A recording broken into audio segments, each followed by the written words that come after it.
Your voice is just like rock climbing, and I'm going to show you how.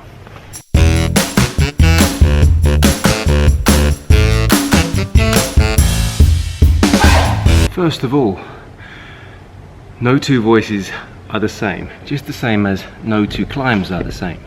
See, I'm in Espoo Boulderkeskus in Finland, and there's a hell of a lot of choice. There's a hell of a lot of different climbing paths. It's 4 o'clock in the morning. I got up early to make this video for you, so there's no one else around to get in the way of it. But look, here's the thing. I've got 6 steps that you can consider in order to improve your voice, and I'm going to relate each one to climbing to try and give you an analogy that you might be able to understand better. The first is you need to warm up. If you're in an environment like this and you don't warm up your muscles and you're tense and you're stiff and you come in cold and start climbing, you know, you're not going to be ready. You can actually injure yourself. It could be dangerous. It's much the same with your voice. If you don't warm up before you start using it, then you could actually start to disrupt some of the tissues that are, you know, in the way of creating that sound and those sounds, because it's muscle as well. Just like climbing, you need to use muscles. You need your legs, your arms, your fingers, and you need to coordinate those. There's a lot of coordination that happens in your voice also, and so in order for everything to function properly, you really need a good warm-up. And if you don't have one already, here's one for you. Next tip: there's many ways to get to the top. Ultimately, the way you get there is up to you. You have a choice. Look, here it's kind of marked out for me. I've got different colours and I can try and stick to one because they're the different problems. But with your voice, and if you're trying to get better and you're trying to develop something that works for you in the way you want it to, you really have to find your own way. You really have to know what you want. You have to have an end goal. You have to have a destination. And I know that I'm climbing up the black route here, and so I know where I'm going. I can take a seat back, look at it, maybe plan my journey, and then just go for it. And if it doesn't work first time, try it again and try it again until I get it. We'll see what happens. But whatever path you take, whatever ability level you're on, you need to know where you're going. You need to know what your destination is. Even if it's just like maybe this time next year I'll be able to sing in a different key, or you know, higher, or be able to speak with more authority, or to be able to control my nerves as I speak. Whatever it is, you need to pick a goal. Otherwise you don't really know what you're doing with it, and there's no purpose, and that's what you need, is some purpose.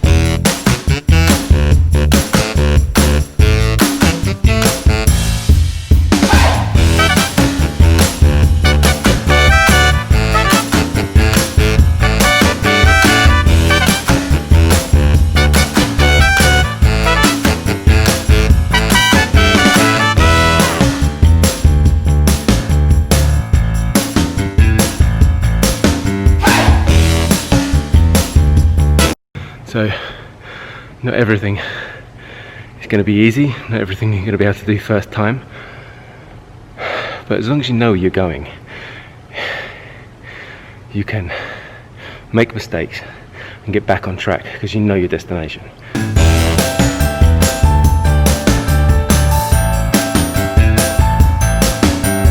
Here's the thing: if I just stayed on that one that I know I can do, and continue to just reclimb that all the time, am I going to get any better?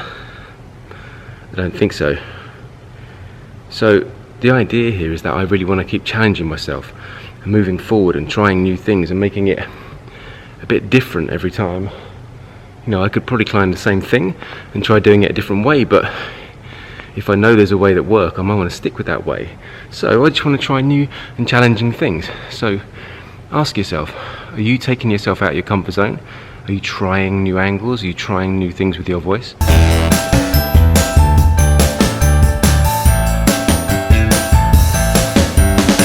The next thing to remember is that climbing alone won't make you a better climber. There's certain muscles that you need to build up in the gym There's certain exercises that you need to do in order to strengthen muscles to enable you to become a better climber, and you can't always train while you're doing the thing itself. So it's the same with your voice. If you're trying to improve, trying to get more dexterity, trying to strengthen and get more range, or whatever it is, whatever your mission is, then you need to understand that there's times that you train your voice and there's times that you use your voice. No athlete ever, trains on the day that they perform. So if you're hoping to use your voice to better it, you need to pull out a time of the day or time of the week where you do exercises to strengthen and to make it more flexible and dynamic, and then on the other days you get to use it, or other times of the day you get to use it.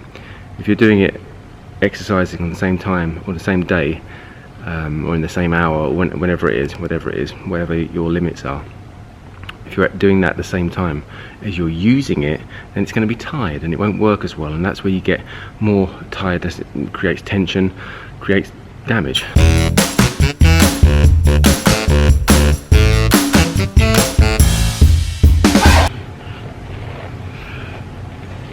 Sometimes you just got to do some of the things you don't want to do to better enable how you use your voice. If you want to get fitter, you've got to do some things that are going to hurt. If you want to improve your voice, some things not necessarily going to hurt, but aren't going to be easy at first. But you've got to plough through them. They're exercises, they're building muscle. That's what it's for. What's interesting though is that one of the things about rock climbing is it's quite physical, and it's quite it can create tension in the body, and that's not good for your voice. So rock climbing itself and gym work is not good for the voice. However, I'm going to have to do lots of voice work afterwards in order to enable me to drop back down and become more resonant and relax with my voice. But then that's the choice I've made. I've decided to do this and give it this analogy, and I've decided to get fit. And so I have to also put the other work in to keeping my voice up to scratch. Sometimes it's not the thing itself that helps you progress. Sometimes you have to do something else in order to help that. It's like great writers or great artists don't just write and paint. They go and look at other people. They get inspiration from the world around them, from nature, from people, from other art. And it's the same with your voice. You can't just constantly be working on articulation and scales and exercises, and you can't just keep doing that. You have to kind of use it in new ways, in different ways, and try new things. I better get my workout.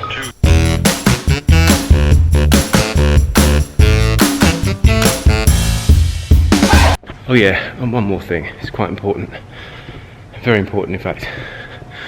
You should never ever judge your own ability by the ability of other people. And it's quite good today because, look,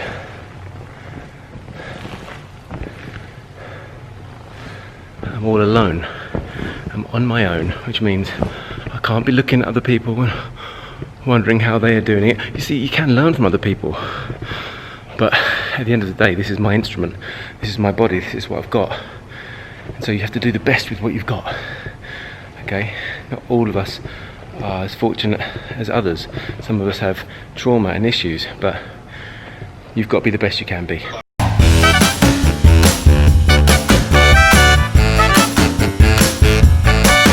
And some of you may or may not know that I'm actually a professional singer and a professional actor as well. So I've got a couple of roles coming up soon, and I have to be pretty fit. So I'm getting fit. I want to look in shape. It's an opportunity for me, so I want to make sure that I look good on camera.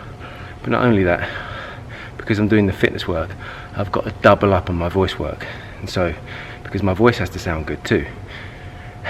So I've got some busy days ahead of me, but because I've got a goal, I've got something to aim for, I kind of know what I want. It's easier to hit that. You can break it down into smaller chunks and do daily things to help with that. And that's the thing, just break it down into smaller parts. It makes it so much easier than focusing on the whole. Don't think about the desired goal all the time. Think about each step at a time, but have it planned out, have the main goal planned out in your mind, so you know what you're going for.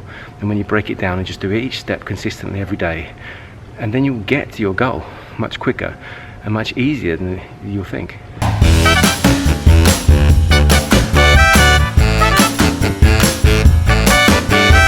And finally, you always have to remember that just like warming up before you use your voice, it's a good idea to warm down also.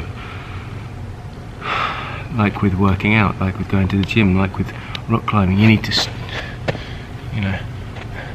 allow the muscles to accept some of the work you've done. So by doing some of the similar exercises to your warm-up, in order to just try to relax them and stretch them a little bit, you'll just allow them to settle after the workout and not just remain tight.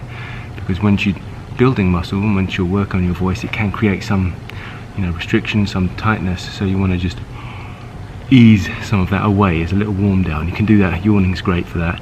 Some of the humming that you started warmed up with, relaxing your neck, even massaging around your throat and your shoulders and neck. And just do something that helps you bring you down again. Drink a warm glass of tea.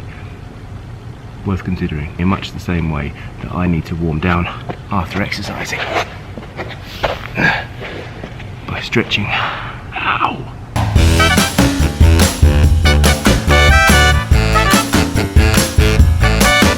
So I hope these tips have been useful. I hope this analogy was something that made sense to at least some of you out there.